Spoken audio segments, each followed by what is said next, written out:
चीन की बढ़ती मनमानी अब उसी पर भारी पड़ती नजर आ रही है। कई देशों की तरफ से चीन को झटके झेलने पड़ रहे हैं। वहीं अब दिग्गज टेक कंपनी एप्पल भी चीन को झटका देने जा रही है। खबरें हैं कि एप्पल ने आईफोन, आईपैड, मैकबुक के अलावा दूसरे प्रोडक्ट्स की मैन्युफैक्चरिंग चीन से बाहर करेगी।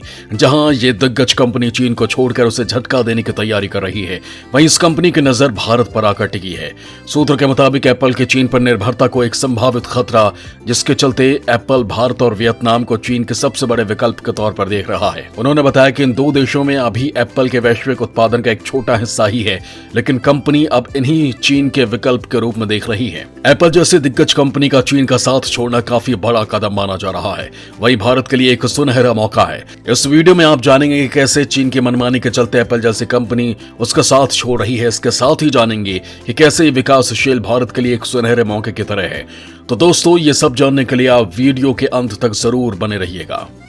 दोस्तों, उद्योग और निर्माण जगत में भारत तेजी से उभर रहा है। कोरोना काल के बाद जहां दुनिया भर के बाजार में कोहराम मचा हुआ है, ऐसे में भारत अर्थव्यवस्था के मामले में लगातार आगे बढ़ रहा है। इसी का नतीजा है कि तमाम वैश्विक दिग्गजों की कंपनियों की नजर में भारत निवेश के लिए सुरक्षित बाजार बन रहा है। कई बड़ी कंपनियां अन्य देशों से अपना कारोबार समेटकर भारत में पैर जमाने की कोशिश में लगी हुई हैं, जिसका ताजा उदाहरण दिग्गज कंपनी एप्पल बनी है। एप्पल चीन से अपने उत्पादन को दूसरे देश में ट्रांसफर करने पर विचार कर रही है और उसे भारत एक अच्छा ऑप्शन नजर आ रहा है। एप्पल के चीन से विश्वास खत्म होने का सबसे बड़ा कारण बीजिंग प्रशासन के कठोर कोविड-19 नियमों को माना जा रहा है, जिसकी वजह से कई कंपनियां वहां से अपना कारोबार समेटने में लगी हैं। कोविड-19 को लेकर अभी तक चीन में कड़े प्रतिबंध लगाए गए हैं। एप्पल चीन के कड़े कोविड प्रतिबंधों से परेशान हो गया और चीन के बाहर अब अपना उत्पादन बढ़ाना चाहता है। इसे देखते हुए एप्पल ने अपने कई कॉन्ट्रैक्ट मैन्युफैक्चरर्स से कहा कि वो भारत और दक्षिण पूर्वी एशिया में अपना उत्पादन बढ़ाना चाहता है। चीन के बाहर एप्पल की पहली पसंद भारत है। एप्पल ने चीन के एंटी कोविड पॉलिसी सहित कई दूसरे फैक्टर्स की आलोचना की है। इसके साथ ही 2021 में बिजली की कटौती ने चीन की निर्भरता को और खराब कर दिया। चीन में कोविड संक्रमण के चलते लंबे समय से शंघाई और अन्य शहरों में कड़ा लॉकडाउन लगाया गया था।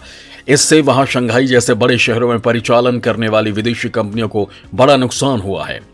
लॉकडाउन से कई पश्चिमी कंपनियों की आपूर्ति श्रृंखला बाधित हुई। एप्पल ने अप्रैल में ही चेतावनी दी थी कि कोविड-19 के दोबारा बढ़ते संक्रमण से चालू तिमाही में बिक्री में $8 अरब तक का नुकसान होगा। दोस्तों, अमेरिकी कंपनी एप्पल के चीन में उत्पादन करने के कई कारण हैं। एक अनुमान के अनुसार चीन में इंडिपेंडेंट कॉन्ट्रैक्टर्स आईफोन, आईपैड और मैकबुक सहित एप्पल के 90% से अधिक उत्पाद बनाते हैं। इसका सबसे बड़ा कारण यह है कि चीन में योग्य श्रमिकों की एक बड़ी तादाद है, जो कई एशियाई देशों की आबादी से अधिक है।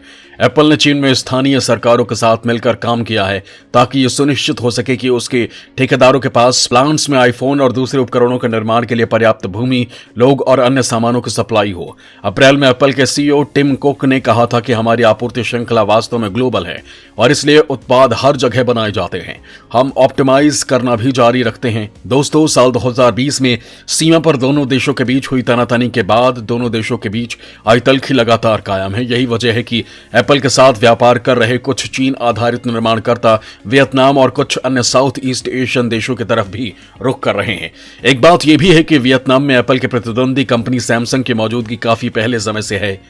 इस कंपनी का यहां व्यापार भी काफी बड़ा है। सूत्रों का कहना है कि इन दो देशों में अभी एप्पल के वैश्विक उत्पादन का एक छोटा हिस्सा ही है, लेकिन कंपनी अब इन्हें चीन के विकल्प के रूप में देख रही है। साल 2020 की शुरुआत में कोविड-19 के दुनिया भर में फैलने से पहले ही एप्पल चीन से दूर होने की कोशिश कर रहा था, लेकिन महामारी ने उसकी इन महत्वाकांक्षाओं को रोक दिया। लेकिन अब एप्पल फिर से अपने कॉन्ट्रैक्टर्स पर दबाव बना रहा है और इन्हें निर्देश दे रहा है कि वो नई विनिर्माण क्षमता की तलाश करें। एप्पल के मैन्युफैक्चरिंग योजना से जुड़े लोगों के अनुसार कंपनी बड़ी संख्या और कम लागत के चलते भारत को अगले चीन के रूप में देखता है।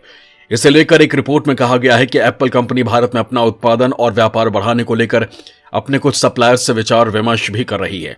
आंकड़ों के मुताबिक भारत ने पिछले साल दुनिया की 3.1% आईफोन बनाए और इस साल इस लक्ष्य को 6.7% रखा गया। कुछ जानकारों और सप्लायर्स के मुताबिक चीन आधारित कुछ असेंबलर्स को अपनी दुकान भारत में बिठाने में मुश्किलों का सामना करना पड़ सकता है। ऐसा इसलिए क्योंकि नई दिल्ली और बीजिंग के बीच रिश्ते पिछले समय से तल्ख हैं।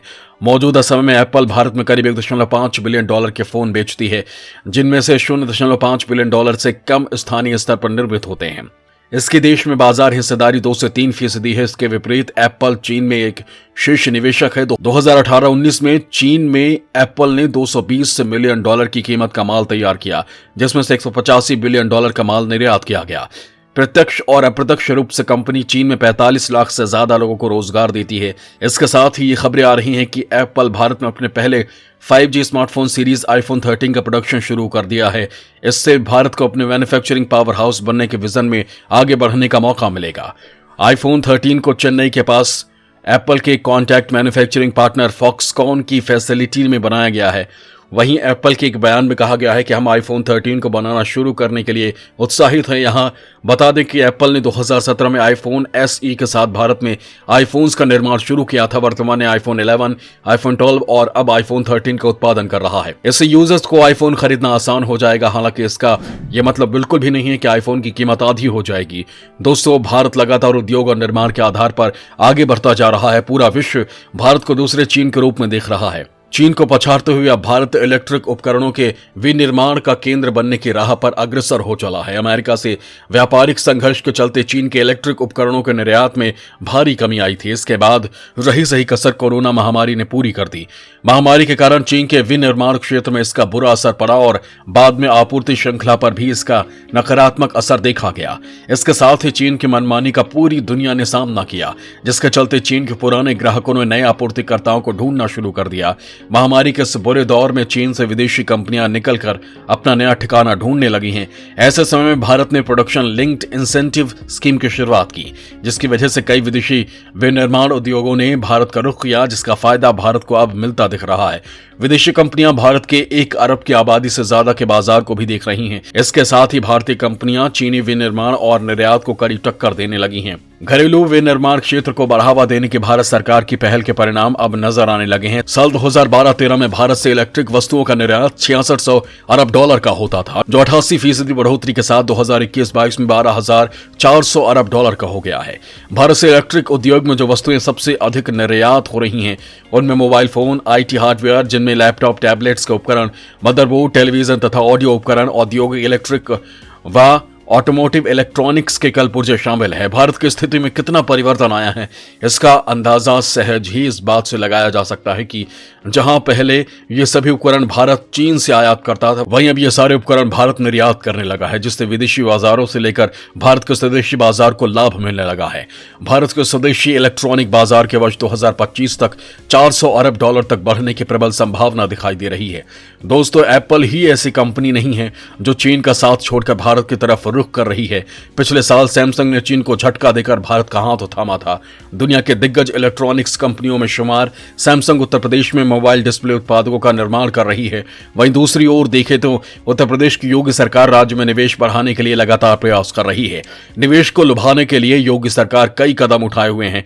दक्षिण कोरियाई इलेक्ट्रॉनिक्स कंपनी सैमसंग ने यूपी में 4,825 करोड़ रुपए का निवेश करने का फैसला किया है। इसके तहत कंपनी यूपी के नोएडा में मोबाइल और IT डिस्प्ले बनाने की यूनिट स्थापित की है। यहां आपको बता दें कि अमेरिका और चीन के बीच चल रहे ट्रेड वॉर और कोरोना महामारी के चलते कई कंपनियां चीन से अपना कारोबार समेट कर Vietnam, Cambodia, Myanmar, Thailand, Bangladesh और भारत में निवेश करने की योजना बना रही हैं। ऐसी खबरें आ रही हैं कि सैमसंग और एप्पल इंक समेत करीब 2 दर्जन कंपनियां चीन से अपना कारोबार समेटकर भारत में करीब $1.5 बिलियन का निवेश कर सकती हैं।